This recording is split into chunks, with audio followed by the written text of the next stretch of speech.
suave vendaval, rumbo a tu recuerdo seguí. La senda de tu perfume.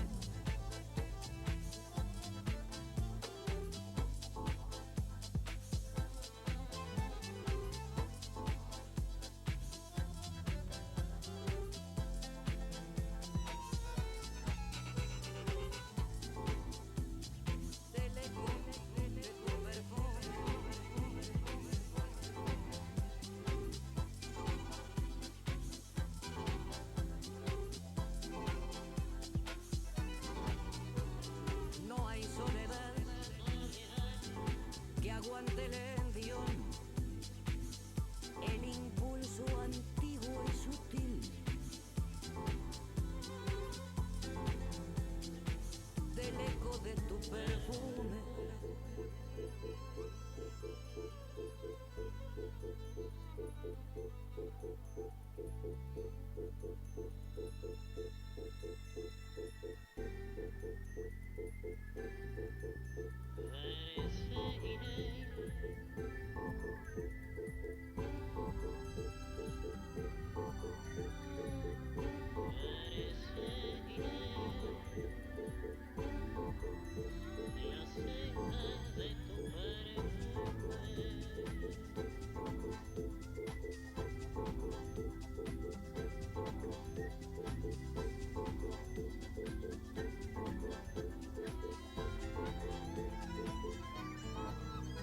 Me atravesó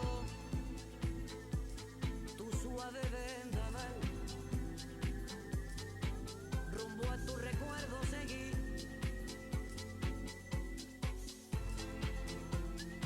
La senda de tu perfume, no hay soledad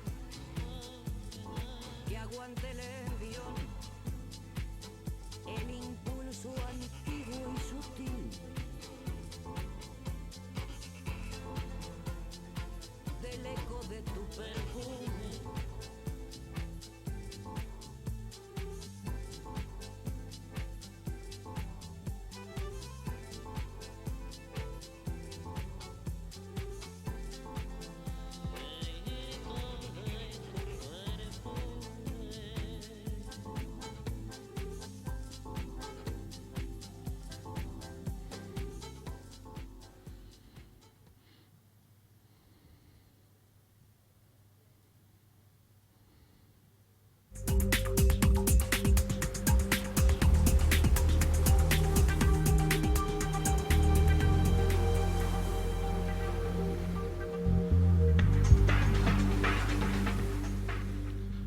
Estamos de regresso, boa tarde a todos. As exportações e a internacionalização são cada vez mais um caminho incontornável para as empresas portuguesas ganharem dimensão, garantirem crescimento e contribuírem positivamente para a economia nacional. Mas numa Europa em forte abrandamento há que olhar para outras geografias extracomunitárias do Sudoeste Asiático, África e América Latina.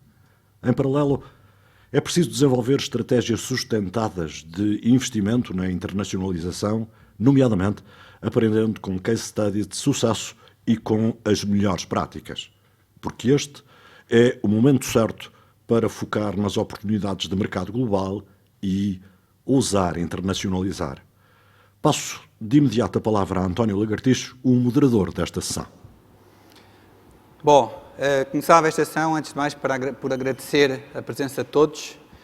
Em meu nome pessoal e em nome da APDC, é um prazer tê-los aqui e coube-nos o desafio de fazer dinamizar, ou coube-me a mim pessoalmente, o desafio de dinamizar a sessão após o almoço, ou uma das sessões depois do almoço, o que é sempre um desafio grande.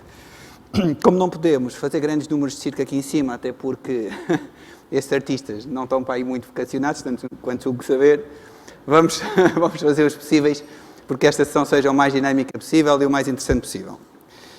O tema não pode ser mais atual, como estamos cansados de ouvir e de comentar e de ver debates sobre este assunto ao longo, eu diria, dos últimos 2 anos. Não pode ser mais atual e, por isso mesmo, também não pode ser mais importante. É, de facto, um tema que está nas nossas agendas, nas agendas de todos aqueles que se preocupam com a economia portuguesa, como é que vamos, no fundo, contrariar a tendência a que estamos a assistir e a esta crise que, eu diria, sem precedentes, pelo menos no passado recente, pela qual estamos a passar. E, portanto, o desafio que nos tocou foi, no fundo, agarrar este tema da globalização, da internacionalização, do focar no mercado global e dar uma visão diferente daquilo que têm sido os debates a que temos assistido ao longo dos últimos tempos. Portanto, mais aos nossos convidados do que propriamente a mim, cabe o desafio de conseguirem passar a vossa experiência concreta e as vossas ideias, a vossa visão sobre este assunto e conseguirem inovar. E conseguirem inovar também neste tema. Portanto, eu diria que a nossa sessão vai se focar essencialmente em três temas, em três questões.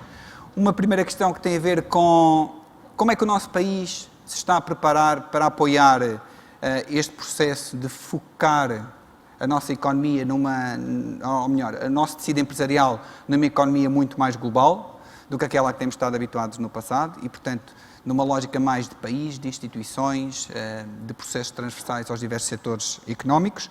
Por outro lado, agarrar nesse tema e perceber como é que a experiência concreta das três organizações que temos aqui representadas, mas mais do que isso, dos três oradores que temos connosco, através da sua experiência pessoal no passado, pode contribuir para nos ajudar a perceber e a tirar ilações concretas de como evoluir. E, por fim, porque estamos no Congresso das Comunicações, como não poderia deixar de ser, vamos também tentar explorar um bocadinho o tema de como é que as TIC, não é? as empresas que atuam neste setor, podem ser um indutor para os restantes setores da economia encetarem este processo de focalização no mercado global.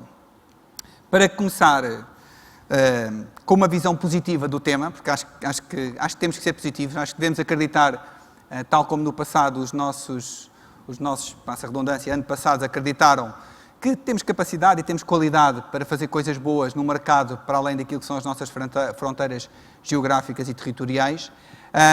Preparámos um pequeno teaser com alguns exemplos sobre coisas boas que já se fizeram ao nível das nossas empresas por esse mundo fora.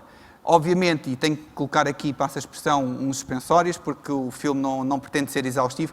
Aliás, eu sou consultor e, portanto, não poderia deixar de pôr suspensórios, não é? Portanto, é não exaustivo. São só alguns exemplos daquilo que bom se faz a nível das empresas portuguesas por esse mundo fora.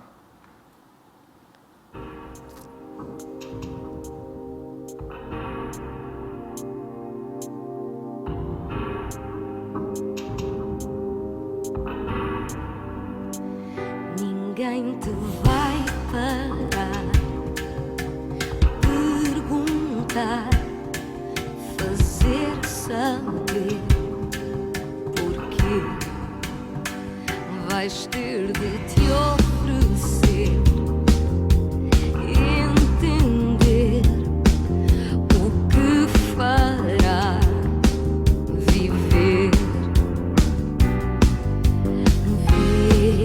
Não basta ir, voar, seguir o cerco ao fim, aperta, trai, morde,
Ninguém te vai parar, perguntar, fazer saber porquê.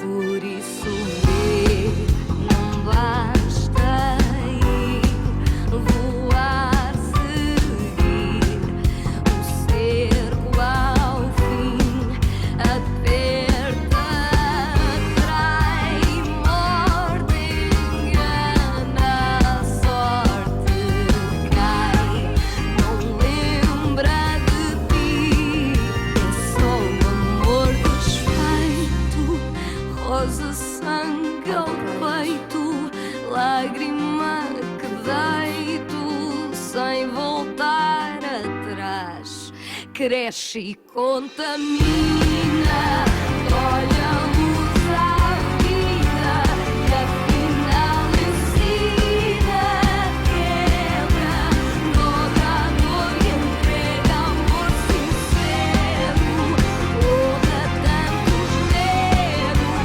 cala o desespero, é simples, tudo que é da vida herdou sentido, tem que se for tido, sabe ser vivido, fala-te ao ouvido e nasces tu.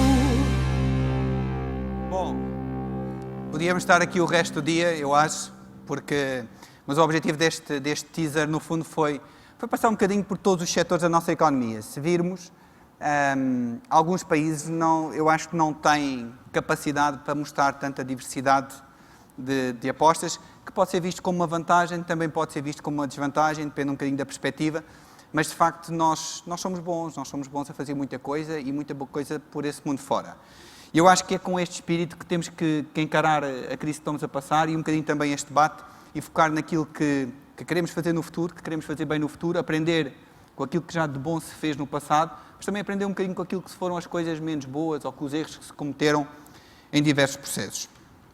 Eu começaria por apresentar os nossos convidados hoje, que curiosamente hoje nenhum deles está a atuar ou está a representar uma organização do setor das telecomunicações ou das comunicações em geral e new media, mas que já todos eles passaram e exerceram cargos de direção em empresas desse setor. Portanto, acho que temos aqui um grupo engraçado para debater uns temas também engraçados. Começaria pelo engenheiro Renato Homem, que é o CEO atual da Salsa Jeans. Eu vou-me dispensar de ler todo o seu currículo, que é tão vasto. Passava só a dizer que já exerceu cargos de administração ou direção de topo em empresas como a Novis, como a Honeyway, passou pela AICEP, assessorou o Conselho de Administração da Anacom diversos anos, portanto é alguém que também conhece muito bem este setor e que hoje em dia, para além de ter passado já por um conjunto de outros negócios, entretanto, e hoje em dia está num setor engraçado que é a moda e, portanto, certamente vai ter aí umas histórias engraçadas para partilhar connosco.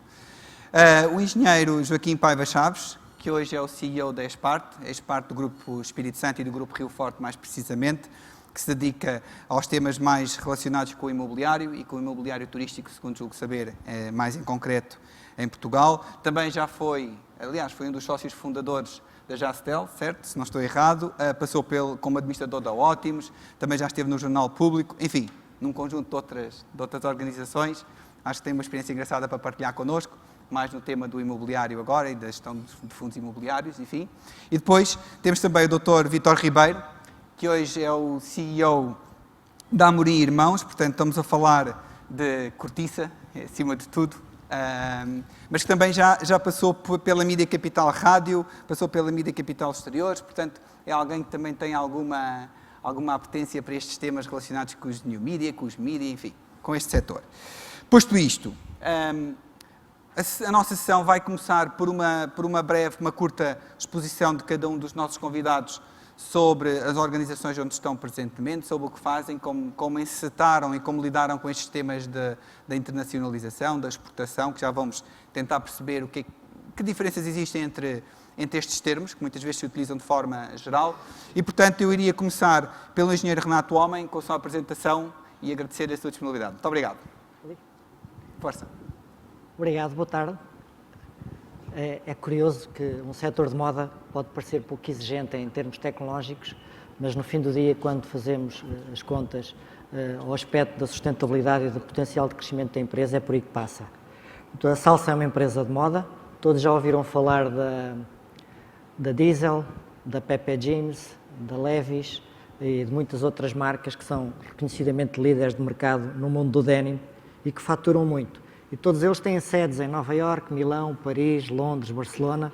A nossa empresa tem sede em Ribeirão, Vila Nova de Famalicão. Portanto, à partida tem logo quase que um déficit de projeção de mercado, porque é pouco expectável que uma empresa de moda surja de um sítio com pouca tradição nesse setor. Muita produção, mas o resto é carenciado do setor.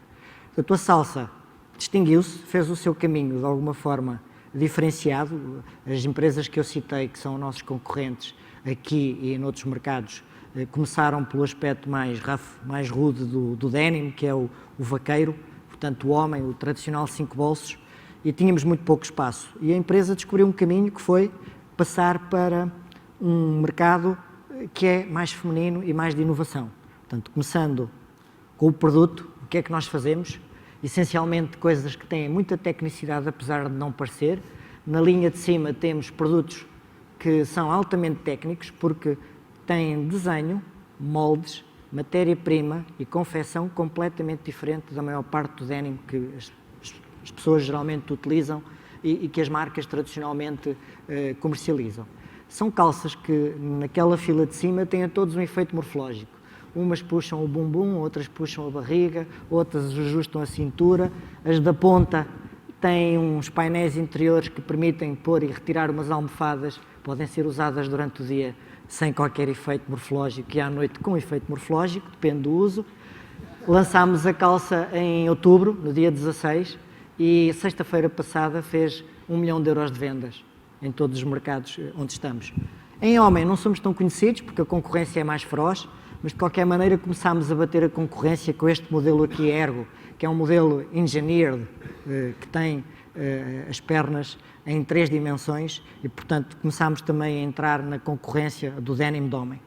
Estas peças todas têm uma série de prémios, patentes registadas e por aí fora, e o gozo que nos deu à empresa foi ver empresas como a Levi's, a seguir a nós termos lançado alguns destes produtos, criarem conceitos como a Curves ID e por aí fora. A semana passada saiu também um artigo na Elle, em Paris, que dizia que há 4 empresas que fazem jeans morfológicos ou técnicos no mundo. Uma delas é a Pep, outra é a Diesel, outra é uma italiana, a Liu Ju, e há também a Levi's com a Curves ID. Mas a melhor, na perspectiva deles, era a quinta, que era a portuguesa, e conseguiam dizer o nome de todos os modelos. Enquanto que genericamente referiam os produtos das marcas da concorrência como fazendo efeitos, da nossa conseguiam dizer este puxa isto, este puxa aquilo, este encolhe aquilo. E, portanto, foi de alguma forma um caminho que se encontrou para bater a concorrência mais poderosa do mercado tradicional do denim, com aspectos de inovação e de design e de compra de impulso e já com alguma sofisticação. O conceito da Salsa é muito diferente. Estas empresas que eu falei hoje em dia representam, em termos de vendas, 70% do seu negócio são um canal multimarca, ou seja, vendem em lojas de terceiros com outras marcas. É o tradicional aproveitar o tráfego dos outros e aí consolidam as suas vendas. Nós, ao contrário, neste momento devemos ser uma das poucas empresas que tem um conceito de jeanswear, mas que ao mesmo tempo trabalha grande parte do seu negócio em retalho, que é muito mais exigente do ponto de vista de gestão da marca e da cadeia de valor toda. Os clientes reconhecem-nos por estes aspectos, que é a parte do fit, da inovação, da sensualidade e da qualidade.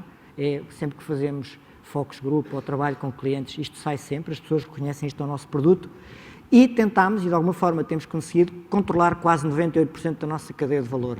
Temos estilistas que desenvolvem as tendências, desenham a coleção, fazem os moldes, fazem os cadernos de encargos de produção, controlam a qualidade da confecção e depois vai à nossa indústria, faz os acabamentos finais, as lavagens, os apetrechos, os químicos, tudo aquilo que se vê como efeito nas calças de ganga, com uma base logística já significativa, com sistemas que falarei mais à frente, acabando na loja. Até o POS que nós utilizamos na loja, seja nosso ou de franchisados, tem um controle total da nossa gestão.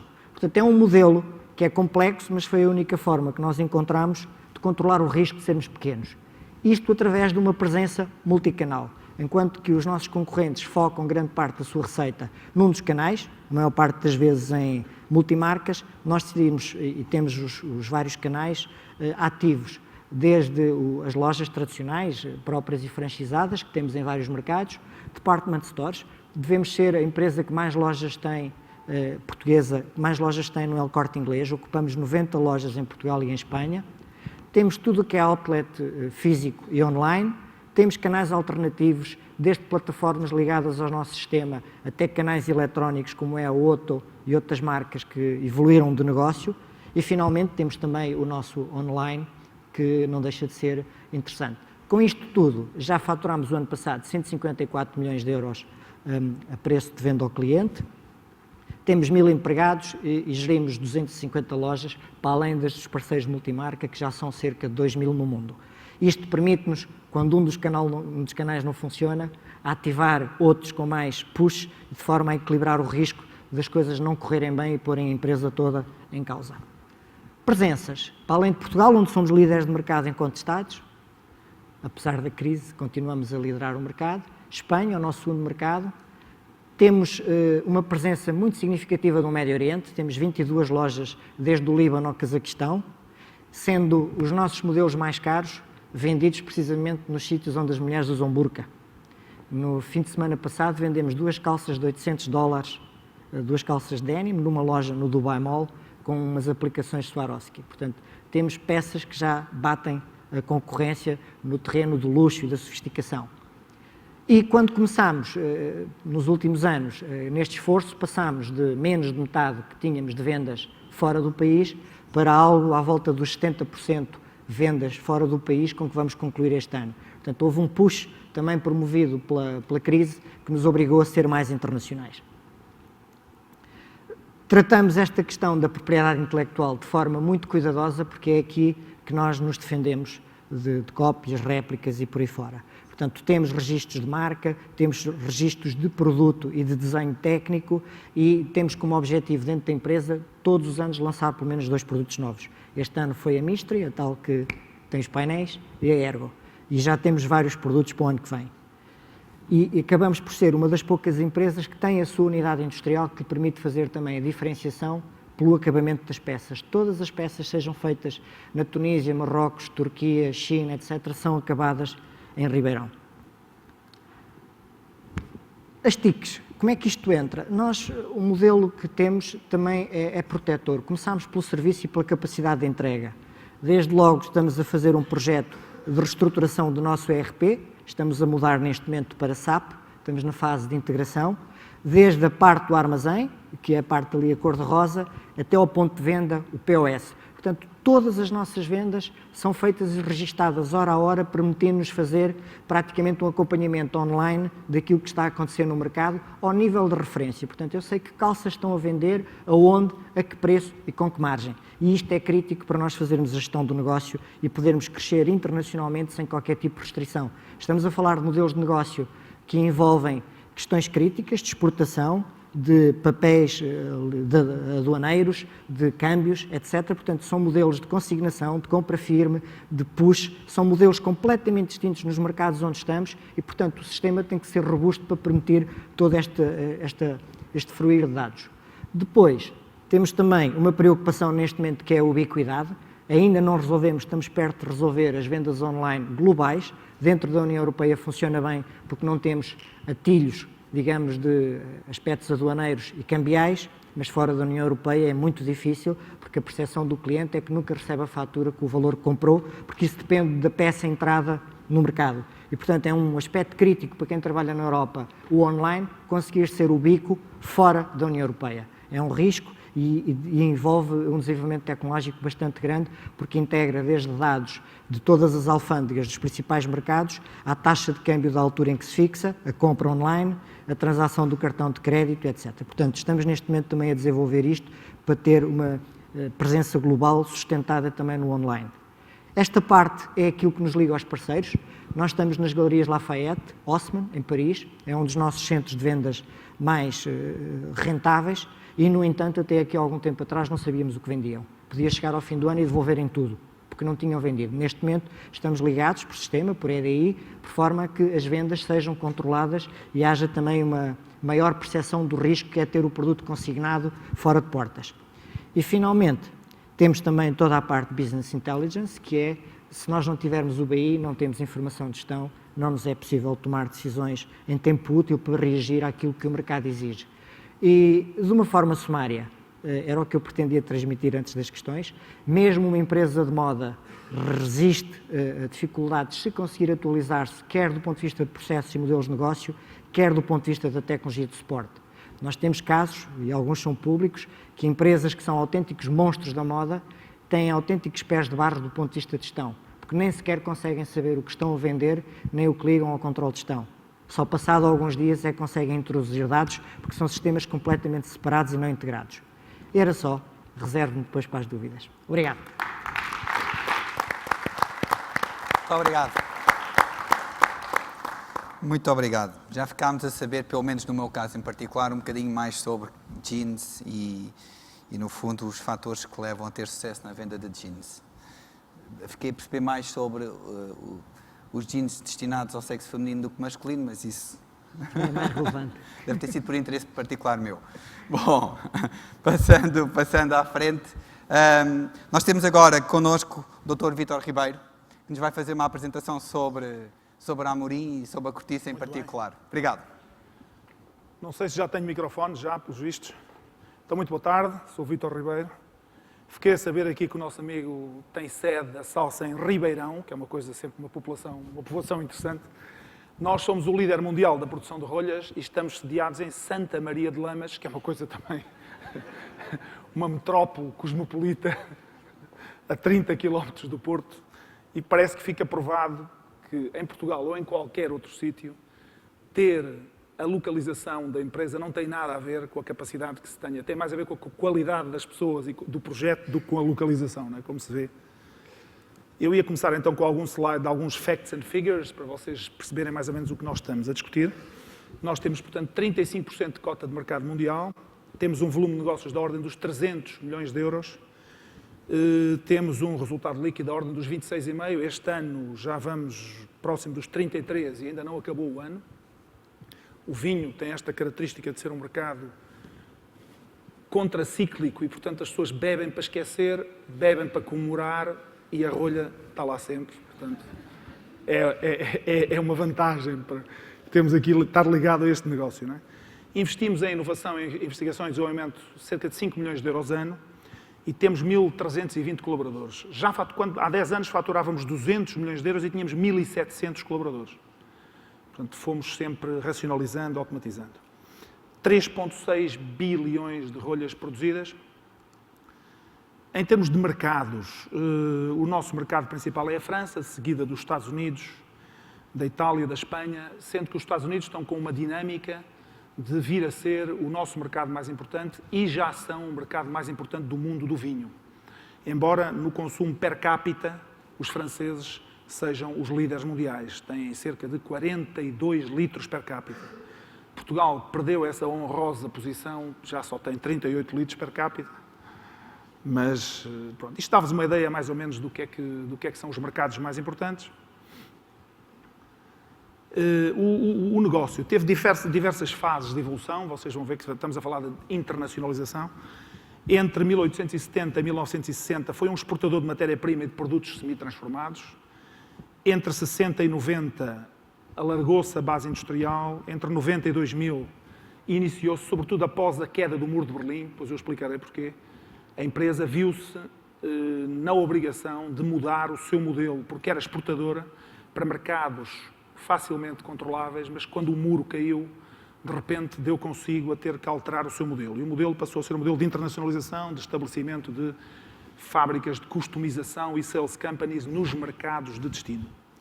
E de 2000 para a frente, digamos, tem sido a consolidação do modelo mais inovação, não é? A inovação é fundamental para nós podermos estar ao abrigo da concorrência e dominarmos a cadeia de distribuição.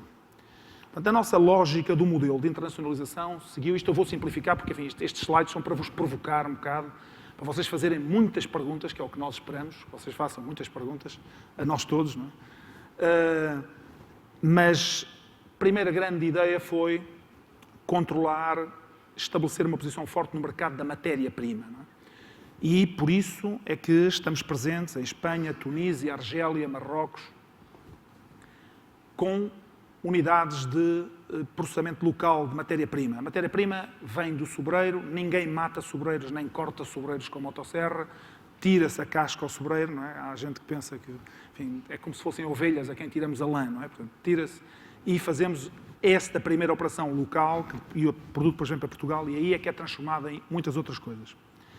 E aqui foi sempre um grande objetivo do negócio, portanto, explorar muito o potencial existente e fomentar o aumento da oferta, assegurando também uma evolução de preços de uma matéria-prima que é limitada. Não é? Esta matéria-prima não existe, não é infinita. Não é?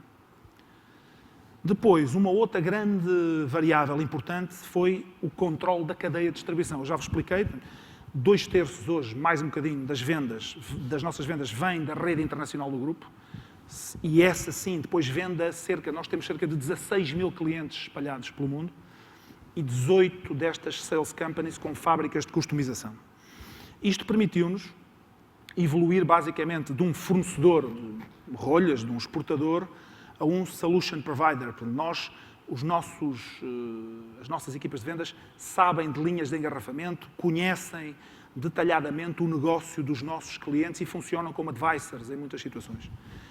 Esta rede que nós estabelecemos permitiu-nos ter uma muito maior informação detalhada sobre o mercado e os clientes, anteciparmos, portanto, as necessidades deles, viabilizou vendas. Nós queremos, este é um outro ponto, apesar de ter esta rede na Europa, viabilizar cada vez mais a venda direta de Portugal. Isto também está a acontecer, a fabricação integral já em Portugal, porque nos reduz custos de distribuição, mas numa primeira etapa temos que continuar a ter estas sales na Europa. É um grande objetivo e continua a ser, e temos-lo feito com algum sucesso, criar a diferenciação do nosso produto, que não, como eu digo, portanto, solution provider não é só a rolha, não é? E o contacto direto com o mercado é uma lição que nós aprendemos, tem desafiado todos os conceitos históricos a que estávamos, vamos dizer, prisioneiros. Nós não somos líderes mundiais de hoje, somos líderes mundiais de há muitos anos, e há uma tendência para se ficar prisioneiro do sucesso. E só o mercado e a vontade dos clientes, quando nós somos confrontados com isto, é que nos fazem ficar um bocadinho mais humildes e perceber que a nossa missão é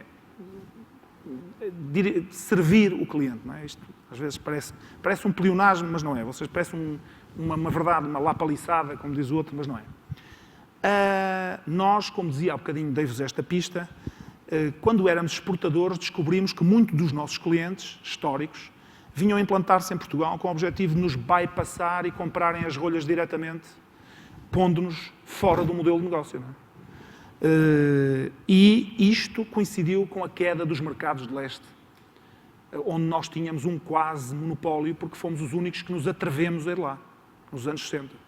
Por exemplo, para fazerem a primeira venda na Roménia, foi preciso haver 17 visitas à Roménia, até conseguir-se efetuar a primeira venda. Não é? Mas isto desvaneceu-se tudo com a queda do Muro de Berlim. Isto obrigou-nos a mudar, então, para o modelo de internacionalização. Não é? Uma presença direta,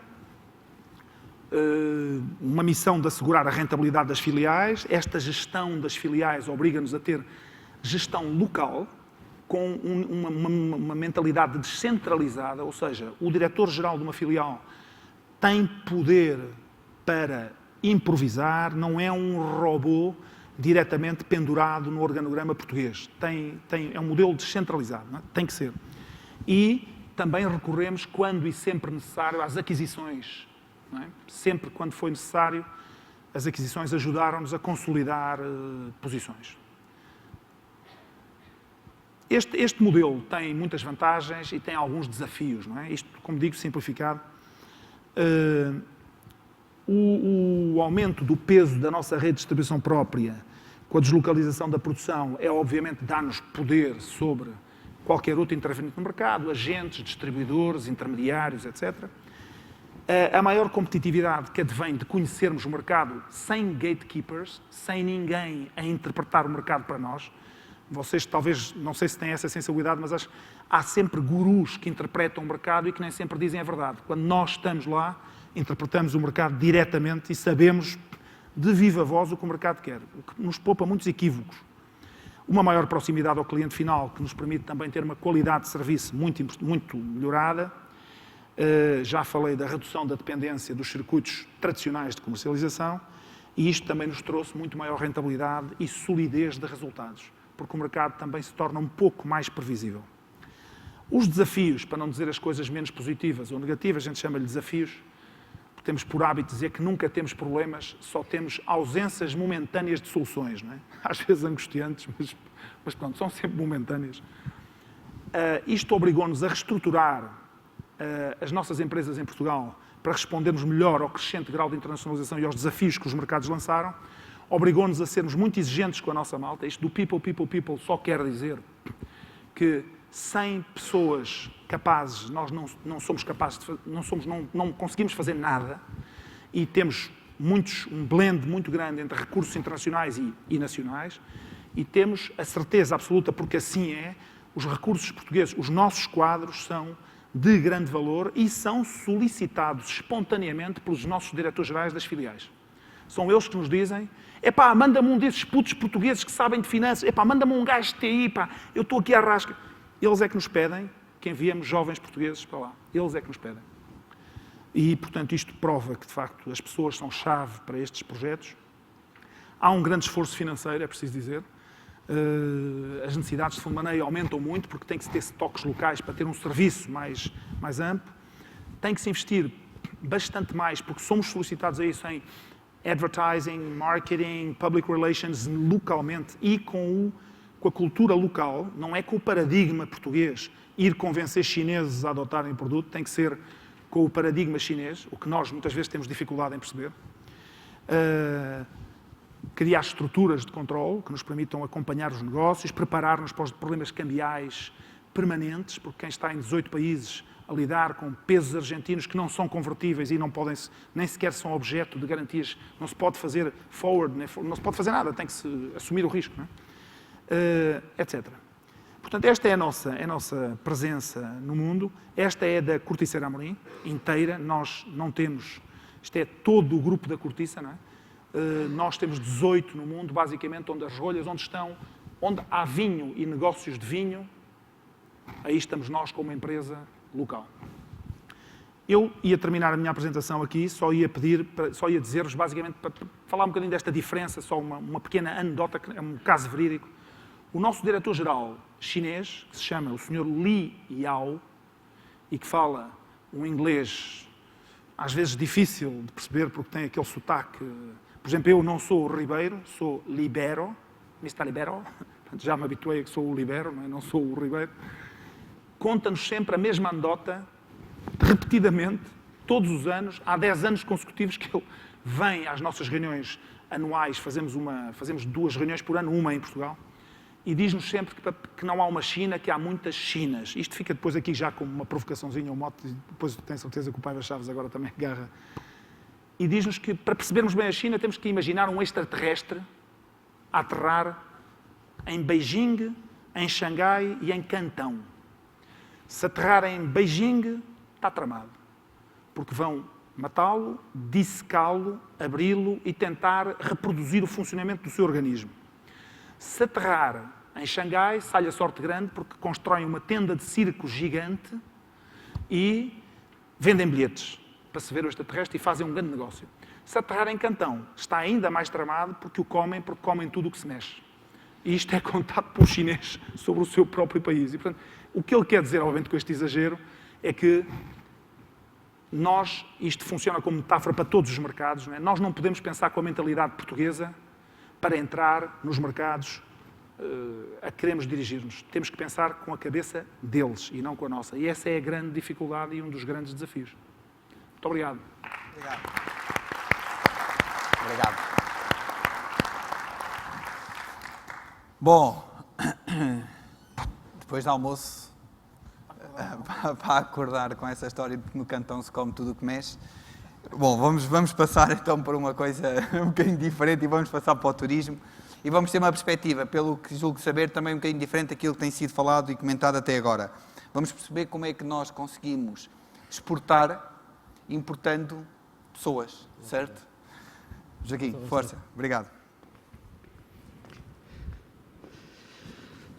Bom, em primeiro lugar, boa tarde. É para mim um prazer voltar aqui a este fórum, onde tive o privilégio de estar em ocasiões anteriores, quando fazia parte, digamos, desta dinâmica deste mundo das telecomunicações. Eu agora regressei a um setor que também me é familiar e onde passei uma parte significativa da minha vida profissional, que é o setor imobiliário.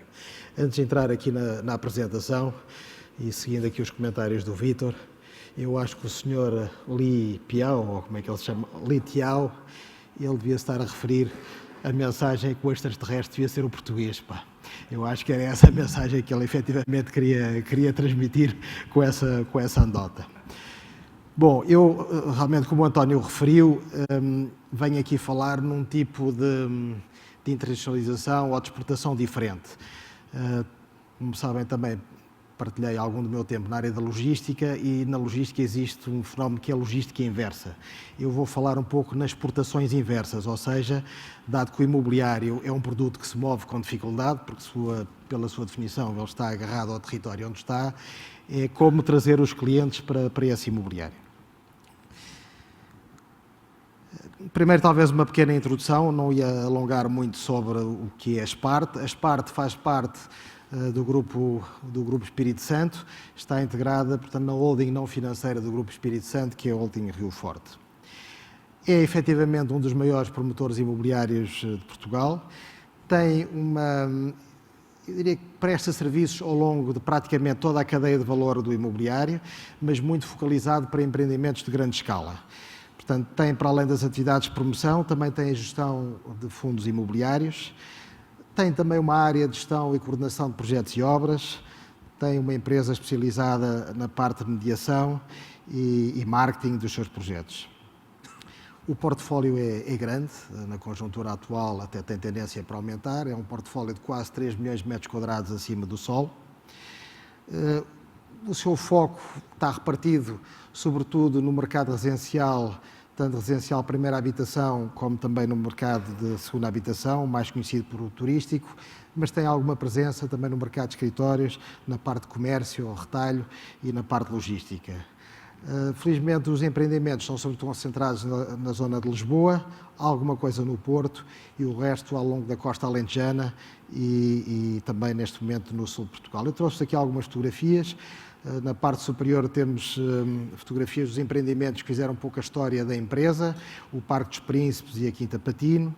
Temos neste momento projetos mais atuais, como o projeto do Golfo do Oeiras e a Quinta do Peru, e produtos mais pequenos, mas que estão neste momento em comercialização, como um projeto na Rua Ivens, ao lado do Grêmio Literário, e as residências do Estoril Palácio.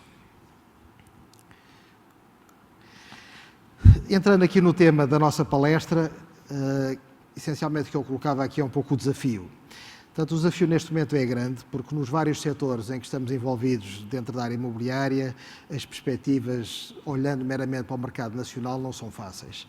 No mercado residencial, portanto, a redução do rendimento nominal das famílias é um desencorajador grande a investir no imobiliário, mas mesmo que houvesse esse rendimento, o crédito hipotecário praticamente é inexistente, como muitos sabem, e, infelizmente, do ponto de vista da carga fiscal, tem-se vindo a agravar esta situação cada vez mais, o que torna muito difícil, neste momento, reduzir os elevados níveis de estoque que existem e que vêm do passado. Não é uma situação tão gravosa como noutros países, nomeadamente em países vizinhos, mas é uma situação de alguma dificuldade de resolver este problema apenas pelo mercado nacional. O mesmo se aplica no mercado do turismo. Há efetivamente alguma crise de imagem do nosso país nos mercados internacionais e aqui, sobretudo, há um excesso de oferta muito grande que também vem do passado.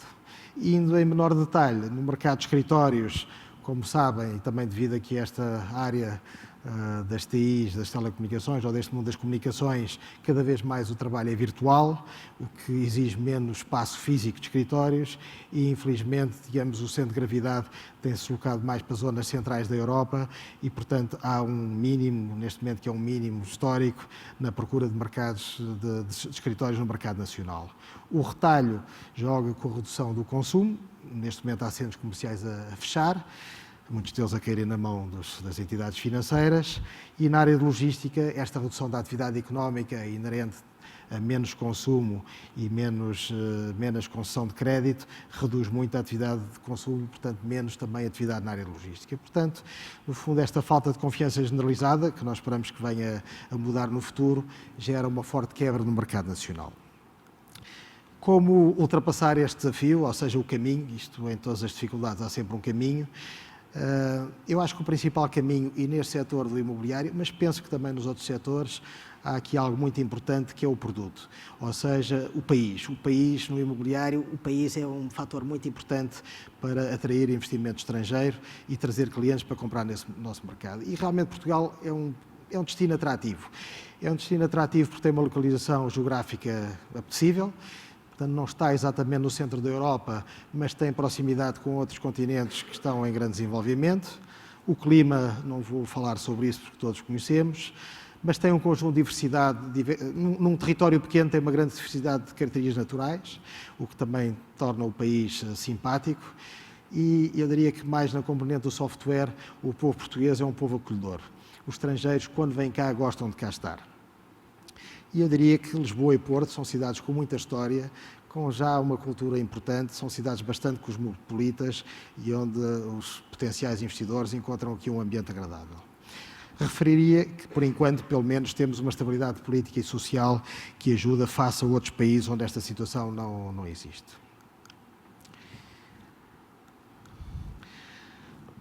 Quais os atributos que estamos a utilizar para vender, digamos, Portugal? Eu acabei de regressar na semana passada do Sudeste Asiático. Hoje vou sair daqui, temos investidores árabes ao final do dia, onde vamos também apresentar os nossos produtos.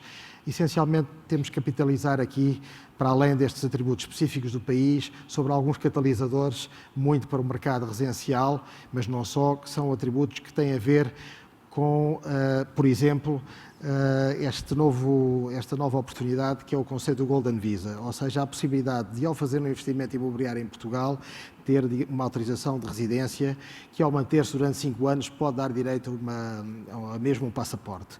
Isto é muito importante para países que não estão na Europa e que procuram, de certa forma, um refúgio na Europa. E este é um produto recente, é uma decisão recente e que, neste momento, está a encontrar grande receptividade do ponto de vista de atrair investimento estrangeiro para o imobiliário. Também existem, em menor escala, alguns benefícios fiscais para rendimento do trabalho, sobretudo se for pessoas que vêm trabalhar em atividades com valor acrescentado, têm benefícios do ponto de vista do rendimento de trabalho. Também, a nível das pensões, há vantagens para pessoas que se queiram reformar no nosso país e que tenham estado expatriados e que recebam a sua reforma no seu país de origem. Se vierem para Portugal, têm grandes vantagens do ponto de vista de taxação e também a nível, digamos, de aplicação de capitais. Portanto, há um conjunto de atributos que nos têm ajudado a vender o produto imobiliário português noutros mercados. Como é que temos estado a fazer isto, a nível do caminho? Temos explorado os mercados e eu acho cada vez mais importante a cultura é um fator importante na dinamização dos negócios. Se aqui há uns anos atrás o tema da geografia era mais importante, eu acho que hoje em dia a distância física tornou-se menos relevante ou quase irrelevante e é a proximidade cultural que potencia os negócios. E, portanto, nestes mercados com potencial ligação afetiva, estamos a explorar os mercados da chamada diáspora portuguesa, portanto, países onde existe, digamos, uma imigração portuguesa forte, França, Suíça, Alemanha, diria mesmo aqui Venezuela, temos feito, digamos, algum investimento na Venezuela e depois todos os países que nos estão mais próximos, até pela maior ligação cultural e sobretudo pela língua, que são os países da lusofonia, temos aqui Angola, temos também o Brasil. e tem comprado, sobretudo nesta área do imobiliário de luxo, tem feito investimentos significativos em Portugal, querem uma solução quase chave na mão, não querem comprar apenas, digamos, o apartamento ou o espaço, eles querem comprar uma solução que seja chave na mão para não perderem demasiado tempo depois na operacionalização da operação. E depois, obviamente, temos que olhar para mercados que, pela sua dimensão, ou seja, pelo seu potencial económico ou financeiro, mesmo que tenhamos uma pequena cota, para a dimensão do nosso mercado é muito relevante. E, portanto, temos feito, digamos, algumas visitas aos mercados europeus. Estivemos recentemente presentes numa feira de imobiliário na Rússia e temos tido, capitalizando, digamos, sobre a rede do grupo financeiro, do Grupo Espírito Santo, que tem presença em vários países, feito contactos no mercado asiático e do Médio Oriente. Portanto, como eu dizia, o caminho tem sido, numa primeira etapa, as feiras internacionais, numa segunda etapa, o roadshow com investidores e depois, numa etapa em que o mercado é mais conhecido, é fundamental ter um parceiro local, um parceiro, sobretudo parceiros mediadores, porque são eles que conhecem o mercado, conhecem esta história de Cantão, de Xangai, de Pequim e, portanto, que nos evitam estar a dispersar recursos de forma desnecessária e que trabalham, sobretudo, numa base de success fee. Estas eram as mensagens. É um setor diferente.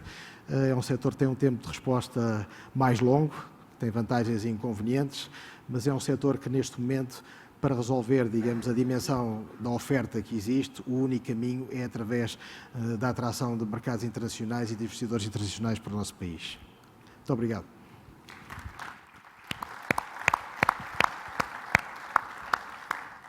Bom, muito bem.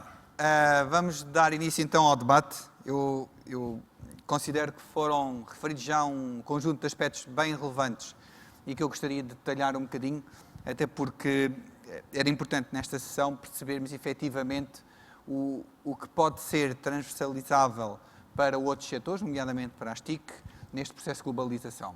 Estando o Grupo Amorim, no caso em concreto a Corticeira Amorim, presente em tantos mercados internacionais e já desde há tanto tempo, certamente que existem um conjunto de passos e de aspectos que vocês avaliam para escolher os mercados onde atuam e como atuam em cada um deles, ou seja, qual é o processo de entrada que é levado a cabo para estarem presentes e garantirem, ou pelo menos maximizarem as probabilidades de sucesso na entrada desses mercados.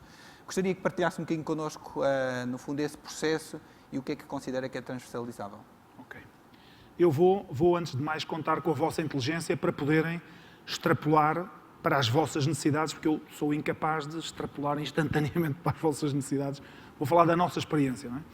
Na nossa experiência, nós, quando queremos entrar no mercado novo, fazemos um levantamento do mercado, deslocamos equipas nossas, que às vezes passam tempos mais longos nesses mercados, até perceberem o potencial do mercado, o perfil dos clientes, quem são os clientes-alvo, etc, etc. Isso tudo que todos nós sabemos, não é? Todos nós sabemos. Vamos, no fundo, queremos perceber para cada mercado que produtos é que devemos vender, a que preço é que devemos vender, com que técnicas de publicidade e promoção é que devemos seduzir os clientes para os conquistar e que canais de distribuição é que devemos usar para conquistar o mercado. Isto é uma coisa que é válida para todos, não é? Depois, normalmente, acabamos por perceber ou é um mercado que não tem dimensão nem potencial suficiente para ser trabalhado por nós diretamente, e então aí recorremos a partnerships, sociedades, agências, distribuidores, não é? O Quirguistão ou o Cazaquistão, com todo o respeito, não é um mercado que justifica que nós consigamos estabelecer-nos. Há depois os mercados com maior potencial e aí estabelecemos normalmente uma filial, uma pequena fábrica de customização e mesmo aí depois temos decisões a tomar. Se são mercados muito complicados do ponto de vista das externalidades, das leis, das complicações jurídicas pós-instalação, etc., aí normalmente temos sempre um partner local que é, vamos dizer, o nosso guia para o sucesso nesse mercado. Isso economiza-nos anos de asneiras, não é? Porque cometem-se muitos erros quando se entra no mercado confiando só em nós próprios e não contando com a inteligência, com a sabedoria de quem lá está, não é? E basicamente é este, digamos, o processo que nós usamos. Depois os fatores críticos de sucesso variarão de setor para setor, mas, enfim, o primeiro e mais importante de todos para nós são as pessoas, não é? Porque temos que encontrar as pessoas certas para trabalhar aquele mercado. E depois daí para a frente já tem a ver com coisas mais clássicas, não é? Como corresponder exatamente à oferta necessária para o cliente, que produtos, que preços, aquilo que eu falei há bocadinho. Muito bem, Paiva Chaves. Um tema que é recorrente também a ouvir-se é que nós, como um país pequeno que somos, com poucas pessoas, enfim, com pouca escala, não temos fatores que nos diferenciem quando queremos atuar no mercado global. No seu caso, em concreto, é exatamente o contrário, ou seja, o que nós queremos é trazê-los para um país pequeno com poucas pessoas. Como é que aproveita, no fundo, as nossas características intrínsecas enquanto população, enquanto país, para conseguir ter sucesso nessa sua missão, eu diria? Até, peço desculpa, só acrescentar aqui também uma outra vertente que eu julgo que é importante. Até porque vocês atraem não só o consumidor final, como também têm uma componente forte de atração de investidores. Portanto, eu julgo que até deve ser diferente se quer atrair um investidor ou se quer atrair um consumidor final, não é? Pois, António, eu penso que há aqui realmente uma diferença clara entre o cliente final e o investidor. E, portanto, eu primeiro talvez falasse no tema do cliente final. Eu acho que a visão país, no nosso caso, é neste momento uma visão cada vez mais miópica. Como tive a oportunidade de referir aqui na minha apresentação, eu acho que a nossa visão tem que ser mais uma visão de fileira cultural, uma visão, digamos, de espaço de cultura. Ou seja, eu acho que também o termo lusofonia também é miópico, porque mais do que a língua há uma série de coisas que estão associadas. E, portanto, nós quando olhamos para os países onde poderá fazer sentido, digamos, nós investirmos de um ponto de vista de colocar meios para atrair potenciais compradores para o nosso produto, e essencialmente vemos em duas perspectivas. Vemos, por um lado, na perspectiva hard, ou seja, na sua dimensão, na sua riqueza, mas vemos também na perspectiva da afinidade, ou seja, países, porque a compra do imobiliário, obviamente que a compra das calças da salsa tem uma componente afetiva também importante, mas o imobiliário tem uma componente muito importante nessa área. O indivíduo compra uma casa não apenas porque gosta da casa, porque gosta de viver no sítio onde essa casa está. E até eu diria que muitas vezes a decisão é muito mais a decisão da parte superior do quadro do Renato, que é quem decide, normalmente neste caso são as mulheres. E, portanto, nós temos que procurar aqui, essencialmente, potenciar ou moderar a parte da dimensão e da riqueza pelo fator afinidade. E, portanto, investir em países em que a cultura portuguesa lhes diz alguma coisa, em que eles vêm aqui e se sentem em casa, porque isso potencia muito a comercialização. Infelizmente, o único país que realmente tem uma dimensão de mercado interessante e que terá um contributo significativo para resolver, digamos, aqui o escoamento do produto imobiliário em Portugal é o Brasil, porque os mercados angolanos são importantes, mas ao fim de várias casas também começam a ter alguma limitação, os compradores não podem ter demasiadas casas e, portanto, a limitação. E, portanto, ponderamos bastante a dimensão e a riqueza por este tema da afinidade cultural. Do ponto de vista dos investidores, eu acho que aqui é mais difícil, é realmente mais difícil, porque eles têm muitas alternativas.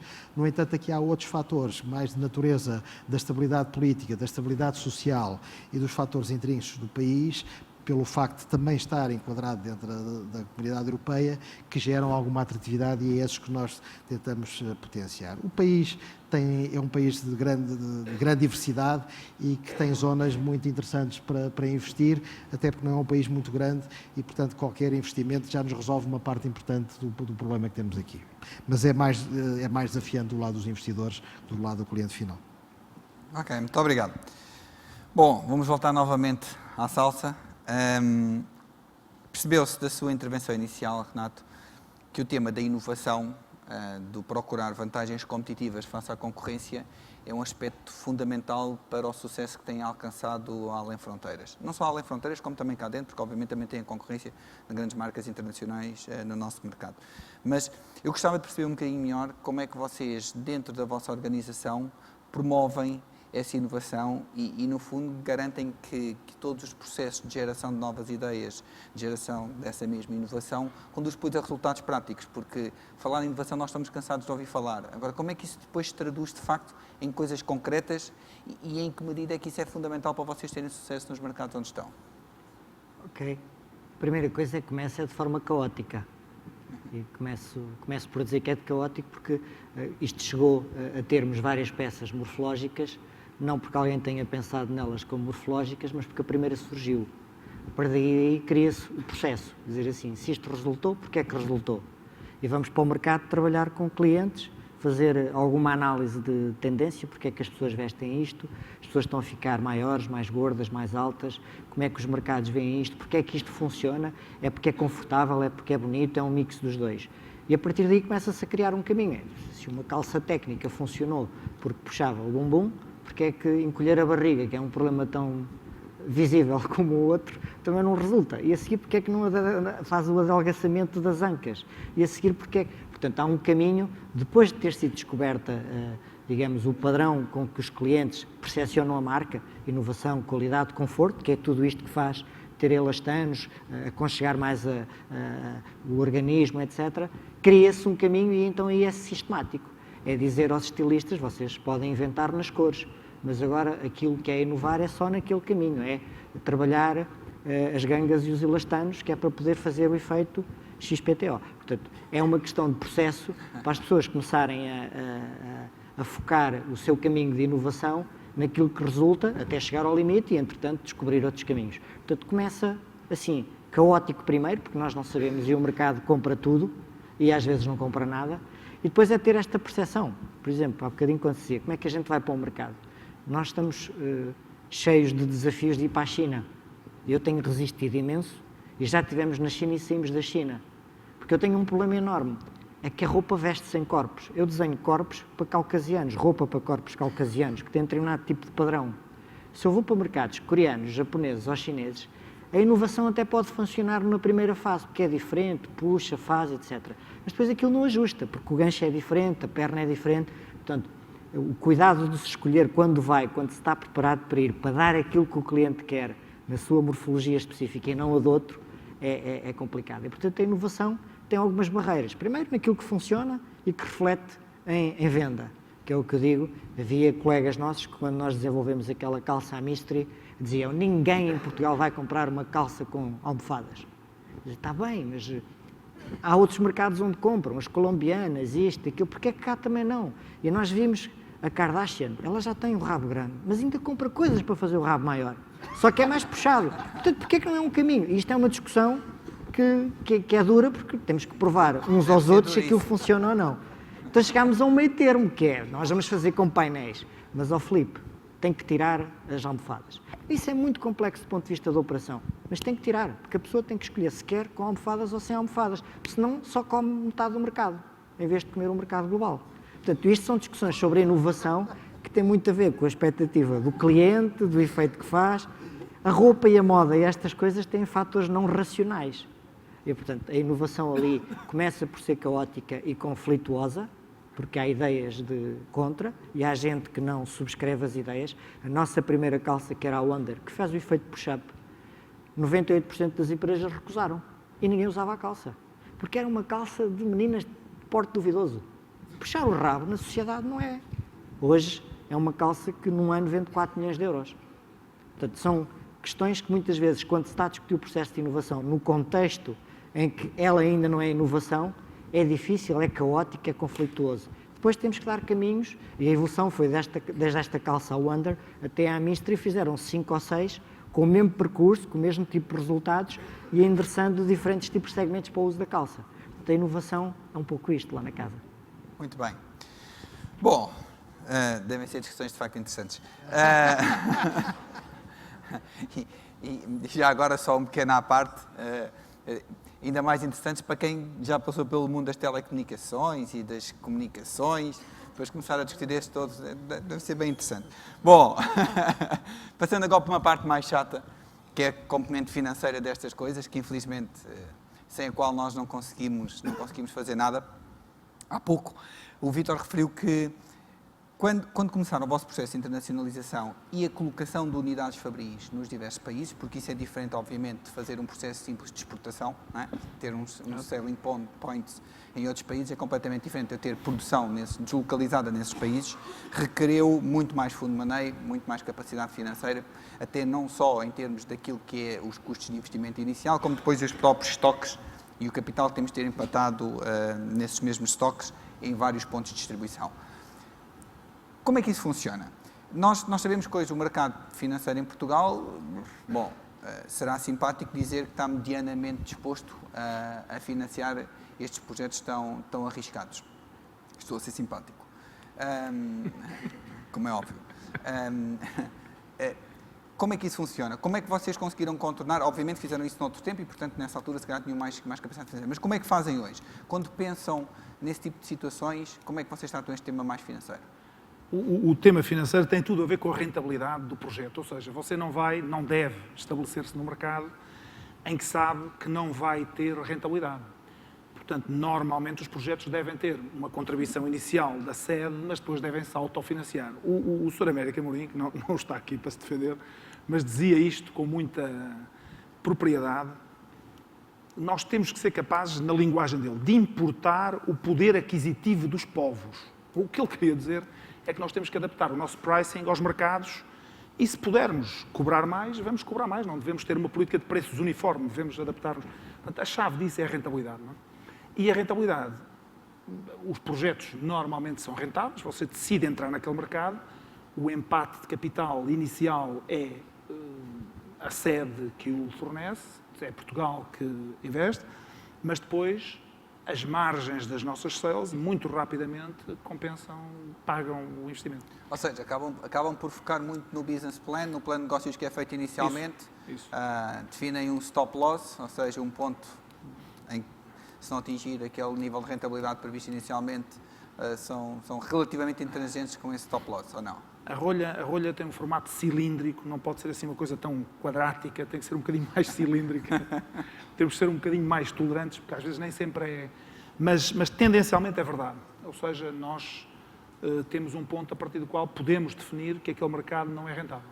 Eu então agarrava numa entrevista que li há uns tempos atrás, em que referiam que o mercado da China e da Rússia foram particularmente difíceis e que requereram da vossa parte uma persistência maior do que é normal. Porquê que foi isso? Não foi por causa da morfologia, isso era ali com o Renato. Nós a morfologia entendíamos bem, porque as bocas são iguais em todo lado, bebem vinho todos iguais e também sacam rolhas com a mesma. O problema eu vou ser um bocadinho politicamente correto, mas vamos dizer assim, há mercados onde você, para entrar a sério, tem que ter uma capacidade de ser muito íntimo dos seus clientes. E se você não estiver com essa capacidade de ser tão íntimo, do ponto de vista financeiro, estou a dizer, isso fecha-lhe algumas portas.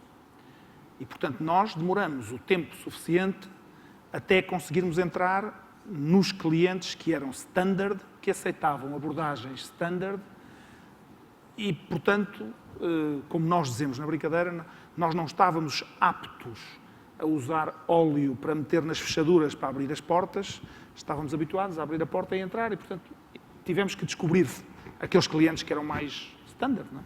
Porque há alguns que, para funcionar, necessitam de outro tipo de incentivos que nós não éramos capazes de fornecer. De assegurar.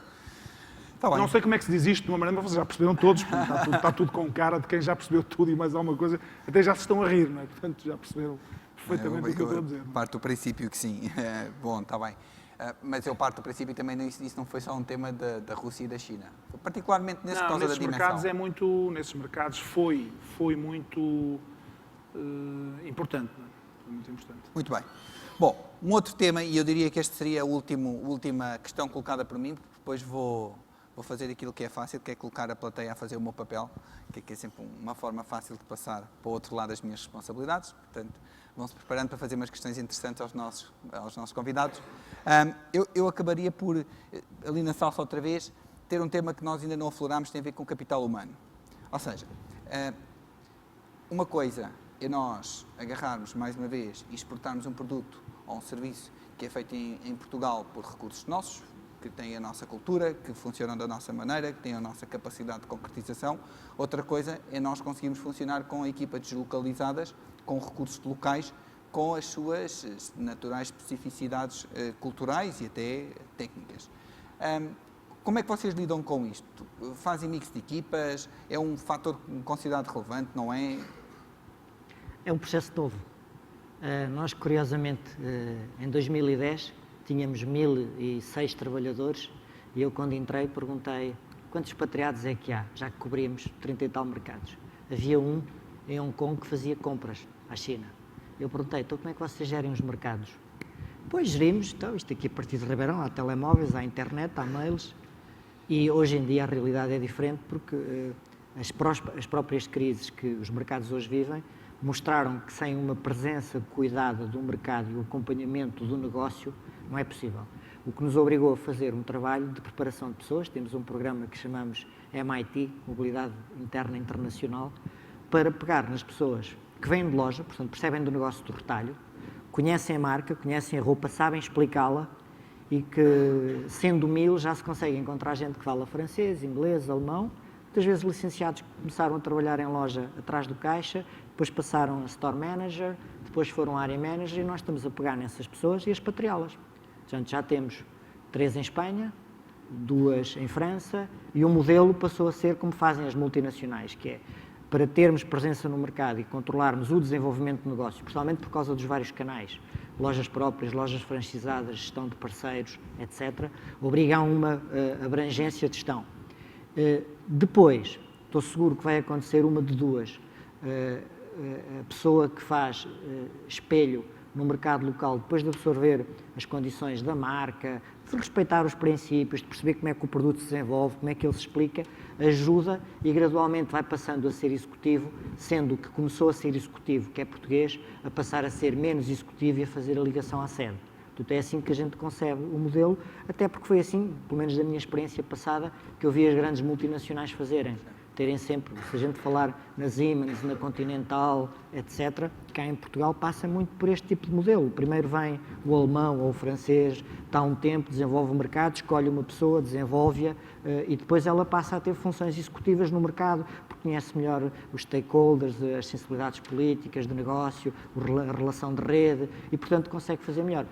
Nós estamos a trabalhar neste momento, temos uma academia Salsa, que cobre desde aspectos comerciais a produto, para as pessoas compreenderem a cadeia de valor toda, e estamos a preparar as pessoas que identificamos como potencial de crescimento para mercados externos, com conhecimento de línguas e de produto.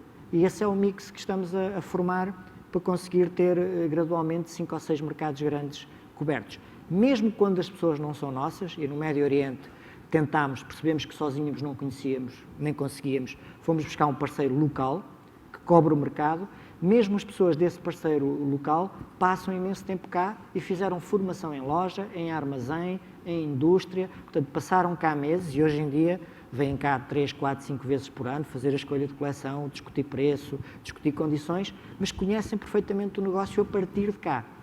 São mais económicos, estão lá, não exigem nem capex para investir, nem a gestão de working capital, porque nós só temos uma comissão sobre o negócio e eles fazem a gestão toda, mas obrigou a essa integração dos conteúdos da empresa. Ok, muito obrigado. Eu acho que é um contributo importantíssimo. No fundo é garantir que temos em cada um das locations onde estamos presentes alguém que conhece e que realmente passou pela operação cá, que garanta uma homogeneidade, no fundo, de atuação em qualquer um dos países onde estamos presentes. Muito bem. Como nós temos uma especificidade de produto, que não é fácil para uma pessoa que nunca viu um produto técnico explicar a uma cliente local que aquilo tem um determinado efeito e que para ela tem que ser o número abaixo porque é o que melhor se ajusta, porque depois não faz a folga no cós das calças. Portanto, são questões que mesmo do ponto de vista de produto, para estar em loja, para explicar à cliente porque é que deve ser aquele modelo e não aquele, exige quase um treino de fit. Assim, nós temos que treinar as pessoas que estão nos mercados a explicar aos parceiros os fits. Se fosse normal, estávamos com a concorrência. Contrata-se qualquer um, mete-se em loja atrás do balcão, vende o número que a pessoa quer. Claro. Isso é deixar comprar. Nós temos que fazer mais porque as peças são diferentes. Exige esse esforço. Certo. Conhecer o cliente, conhecer o mercado, qualidade. Está bem. Bom, nós tínhamos combinado que íamos reservar 15 minutos para abrir esta discussão a questões da audiência. Estamos mais ou menos em linha com aquilo que estava planeado. Por isso eu lançava o desafio para a primeira questão. Força.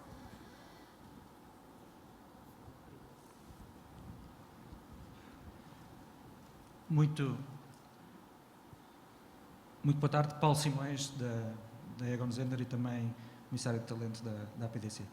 Desde já, muitíssimo obrigado pela vossa intervenção. São 3 exemplos positivos e fantásticos, que são exemplos vivos daquilo que eu há muito tempo pugno por Portugal, um cais do mundo. Termos um país que é um porto de abrigo, um porto de partida, um porto de chegada de produtos, de capital, de conhecimento, de talento, e como tal acho que são exemplos verdadeiramente notáveis.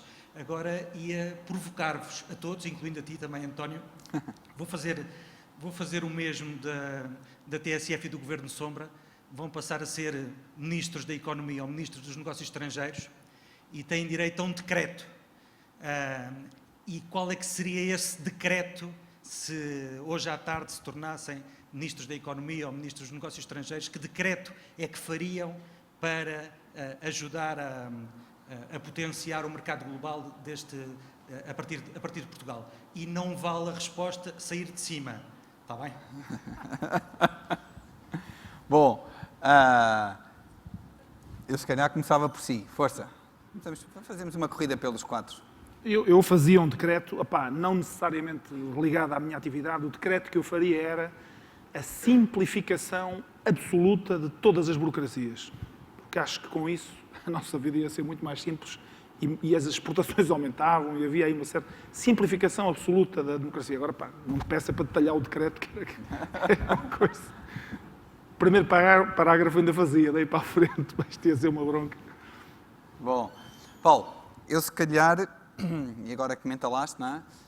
Eu atuava em dois sentidos distintos. Um era ajudar a trazer capital cá para dentro, no fundo, e a trazer pessoas cá para dentro e a trazer investimento estrangeiro cá para dentro. Eu acho que, agarrando aqui um bocadinho na dica que o Vítor já comentou, acho que somos demasiado complexos para quem quer investir em Portugal. Acho que perdemos muito tempo e nos focamos, de facto, a tentar arranjar alguns benefícios concretos e específicos para determinado tipo de negócios, para determinado tipo de investimento.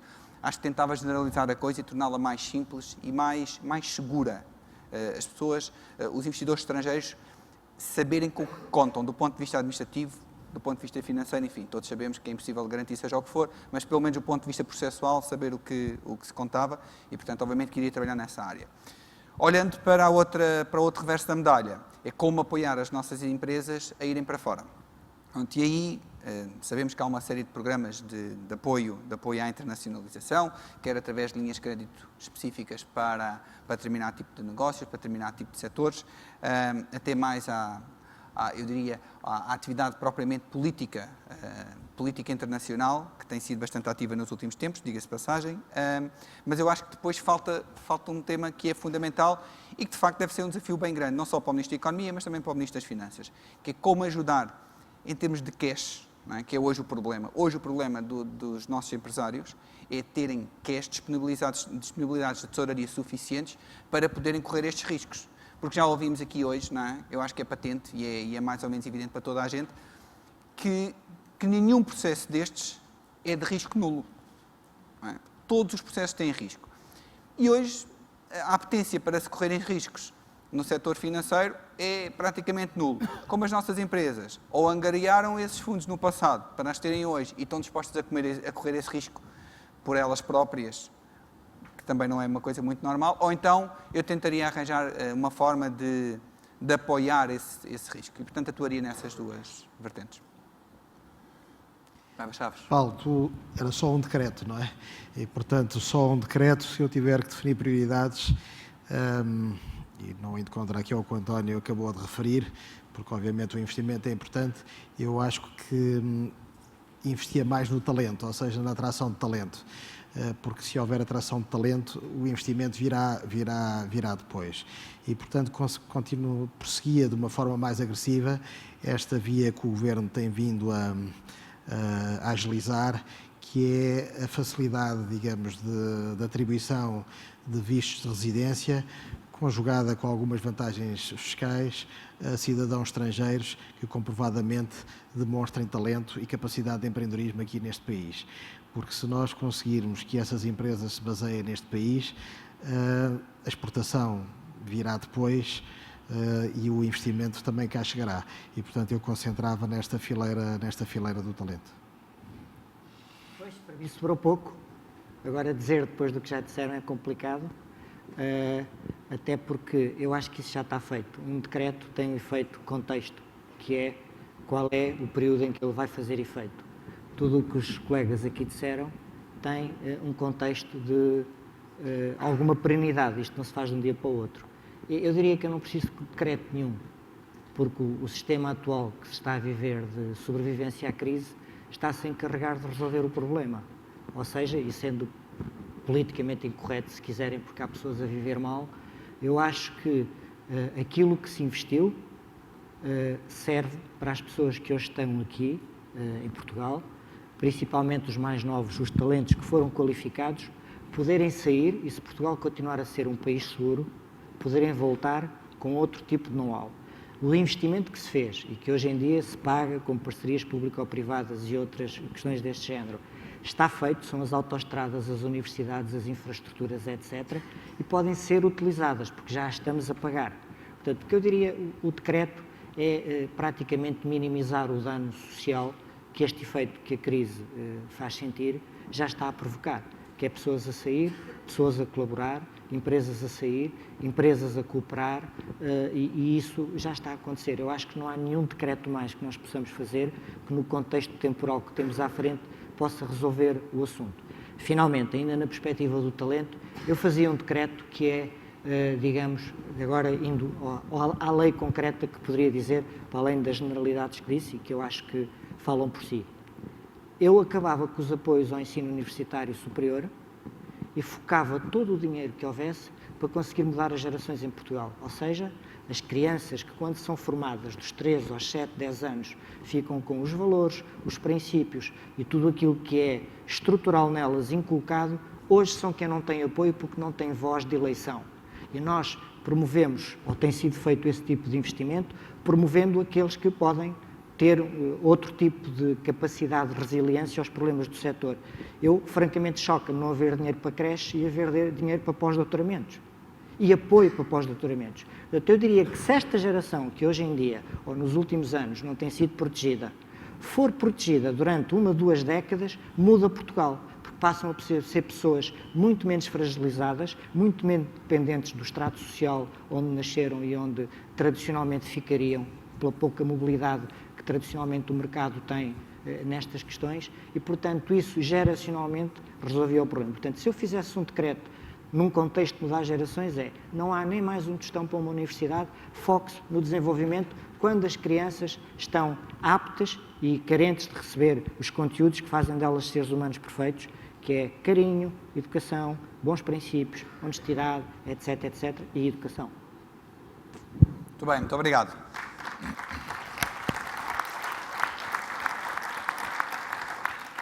Eu lançava o desafio a mais questões. Está ali em cima, por favor.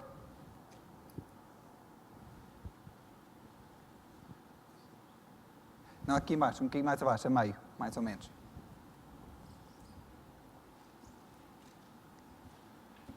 Olá, muito boa tarde. Gonçalo Rodrigues, do ISCTE. Sou aluno do mestrado de Marketing e, lembrando o caso da salsa, reparei que disse, até com algum orgulho, arrisco dizer, que 95% da cadeia de valor estava controlada pela salsa. E o que eu penso, na minha modesta opinião, é que em Portugal há um bocado esta questão de nós estamos na parte da conceptualização e da produção, temos produtos engraçados, ideias giras, e depois em tudo o que é o resto da cadeia de valor acabamos por perder a percepção de que somos, de facto, qualitativos em relação aos outros. Eu dou, por exemplo, o exemplo da indústria do calçado. O nosso calçado é ótimo e, comparado com os italianos, que se calhar em termos de qualidade é igual, a marca italiana é demasiado valorizada. O que é possível fazer nas nossas indústrias e de uma forma transversal para conseguir dar esta percepção de que somos, de facto, um país que cria valor, não só pela conceptualização, mas por toda a outra, o resto da cadeia de valor? Bom, eu acho que isso, Renato e Vítor, é mais para vocês. Força, Renato. O efeito marca não tem só a ver com o que as empresas conseguem fazer. Tradicionalmente tem a ver com o posicionamento também dos países. É muito difícil e demora tempo e requer imenso investimento, quer público, quer privado, para conseguir chegar a esse patamar. Se for à China, a moda está associada a duas palavras, italiano e francês. É o que as pessoas acham que é diferenciador em relação àquilo que compram. Porquê? Porque são anos de investimento, são marcas que se construíram sobre esses países, são culturas, são costureiros, produtores, etc. Portanto, isso é como uma arte, tem que ser feito durante muito tempo e por diversos players para depois ter valor de mercado. E Portugal está a fazer isso no calçado, está a demorar uma década ou uma década e meia. Portanto, não é apenas o fator das empresas investirem nisso, é todo um contexto de capacidades nacionais, institucionais e profissionais que levam a um patamar em que depois se faz o clique. As pessoas começam a atribuir valor a esse fator. Acho que é um bocadinho um caminho que toma tempo, não é rápido. Vítor. Eu interpretei a pergunta do, como é que se chama? Do Gonçalo. Você disse que tínhamos umas ideias e depois achou admirável e bem o controle da cadeia de valor e perguntou-se porque é que não acontece mais ou como é que nós não dominamos mais a cadeia de valor. Isto, eu vou fazer aqui dar um exemplo, não é? Um exemplo que se passou comigo na têxtil há muitos anos atrás. Nós não vendíamos para o mercado alemão nada. Zero. E decidimos que aquilo tinha que ser um mercado-alvo e que tínhamos que entrar naquele mercado. Tínhamos marca, tínhamos produtos, tínhamos qualidade. Os alemães é que não a conheciam, mas nós tínhamos. Era tudo feito em Portugal, controlado, etc.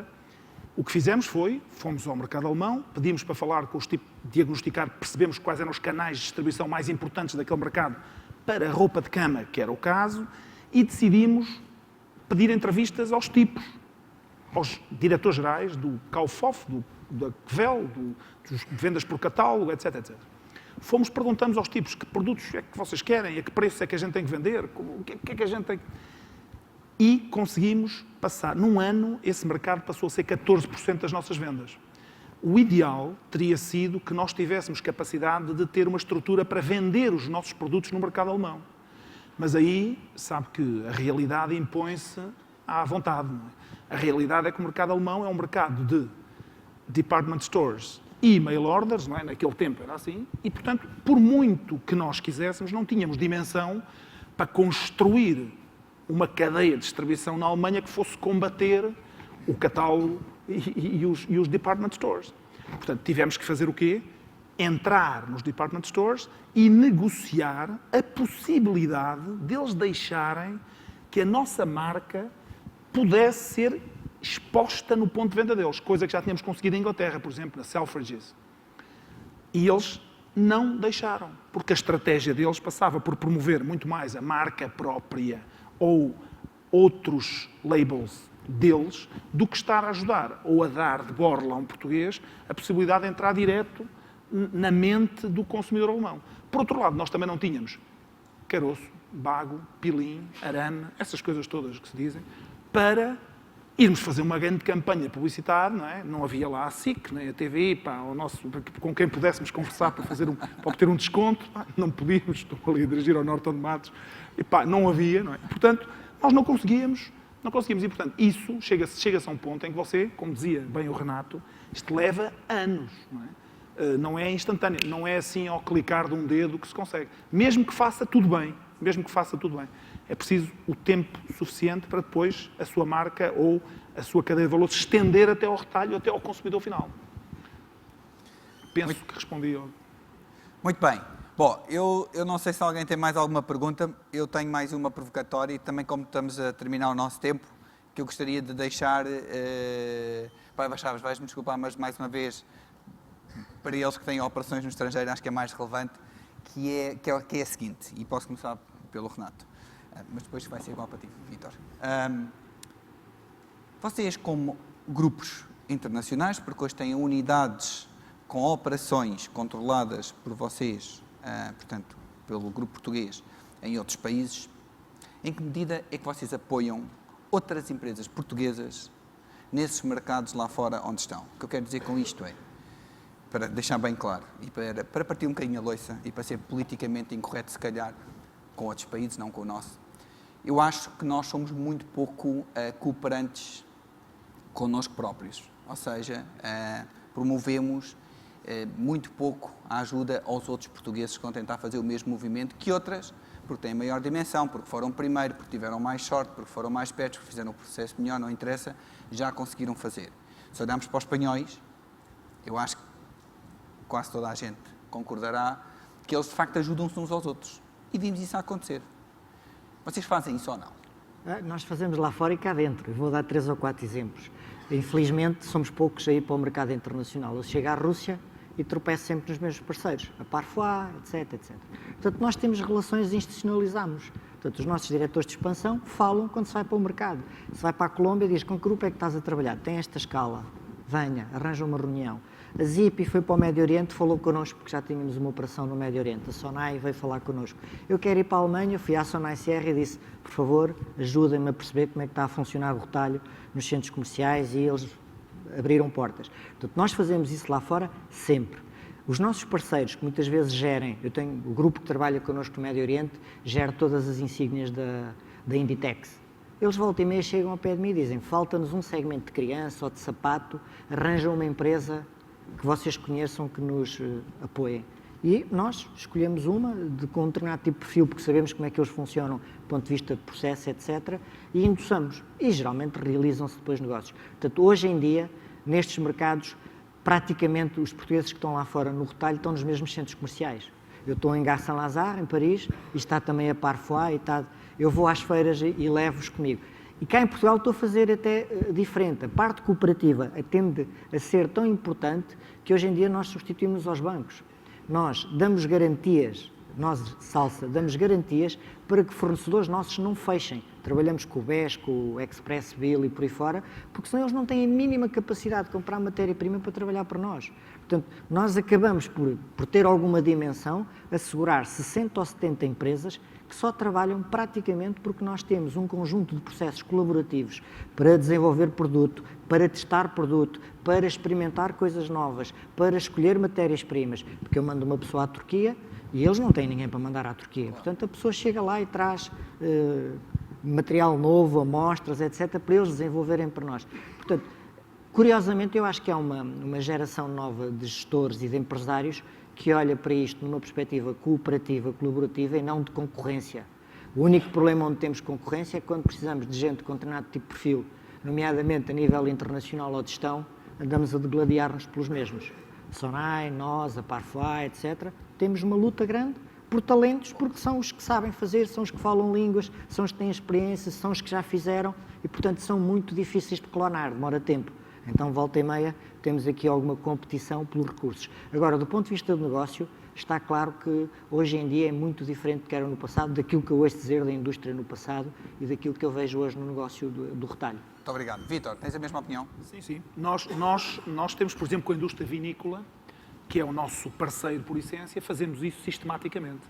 Há muitas empresas do mundo do vinho que não conhecem o mercado internacional e que nos pedem a nós ajuda. E nós, os nossos diretores-gerais das sales locais, muitas vezes apresentam elementos da distribuição, do mail order, de quem for, eles apresentam e fazem de veículo e até ajudam, às vezes, a preparação de viagens aos colegas. E nós, ao inverso, nós trazemos mais de 1000 clientes a Portugal todos os anos, fazemos visitar a Floresta da Cortiça, fazemos visitar as empresas e a esses promovemos sempre vinho português. Sempre vinho português, de diferentes marcas. Eles ficam sempre doidos porque Portugal tem castas originalíssimas e novas que eles não conhecem, não é? Compram castas portuguesas para plantar nos países deles, há um grande intercâmbio. Vou dar um exemplo muito objetivo, isto às vezes tem problemas. Um exemplo muito objetivo é que há uns tempos recebemos um grupo de Masters of Wine. Não sei se todos sabiam que existem Masters of Wine. Não é? Parece que está na moda um tipo, enfim, se beber umas quantas vezes seguidas ou for frequente a beber, com jeito arranja uma equivalência, não é? Mas, enfim, os Masters of Wine têm que conhecer, são tipos com uma formação brutal, têm que conhecer vinhos do mundo inteiro e uma série de coisas. E estávamos a receber estes Masters of Wine, obviamente vendendo a causa da cortiça, explicando-lhe que os plásticos e os alumínios não prestam. E, portanto, estávamos nesta coisa e há uma senhora que me diz: epá, eu gostava que tu me dissesses, pá, quem é que vende vinho em Portugal? Eu achei a pergunta assim um bocadinho, quem é que vende vinho em Portugal? Perguntei-lhe, mas ouve lá, mas o que é que tu fazes? eu sou a compradora europeia da Lidl. Eu, bom, então e quais eram os critérios que tu querias? Tem que produzir 2, 3 milhões de garrafas e tem que deixar o meu enólogo entrar lá dentro e dizer que vinho é que quer fazer. Dás-me uma lista, e nós fizemos uma lista de clientes com essas características e entregamos à senhora que contactou e já sabemos quem foi que ficou a fornecer. Mas isto acontece, é também do nosso interesse. É também do nosso interesse, porque no âmbito do solution provider, não é? Aquela pessoa ficou grata a quem encontrou a solução e, portanto, isto ajuda a quebrar gelo. A Lidl, em Portugal, tem rolhas de cortiça nas garrafas, na Alemanha e noutros países tem mais alternativos, não é? E, portanto, nós também ganhamos em resolver os problemas dos nossos, vamos dizer, stakeholders, sejam quem forem. Muito obrigado. Bom, em jeito de conclusão, eu acho que nós acabamos por debater uma série de aspectos relevantes e que são perfeitamente extrapoláveis ou reutilizáveis pelo setor a que todos pertencemos, nomeadamente conhecer bem o mercado para onde se vai, ter um produto ou um serviço que de facto é inovador ou se diferencia face àquilo que já existe nesse mercado para onde se vai e por fim, conseguir definir bem um modelo de negócio que permita adequar a forma como vamos estar a operar nesses mercados, seja ele através de parcerias com locais que conheçam melhor os processos locais ou que tenham outro tipo de influências nos mercados locais, enfim, nos permitam ter acesso aos fornecedores, etc. Eu acho que foi um debate interessante. Queria terminar por agradecer aos meus convidados e aos convidados da BDC a vossa disponibilidade. Espero que tenha sido do interesse de todos e muito obrigado a todos. Boa tarde. Muito obrigado também. Uma pausa agora para o café, para a qual convidamos os senhores congressistas. Reencontramos-nos aqui às 16h30 e aproveito para recordar que no final deste dia teremos um espetáculo que pretende mostrar o talento musical que existe no nosso setor. Naturalmente a não perder. Então, até já.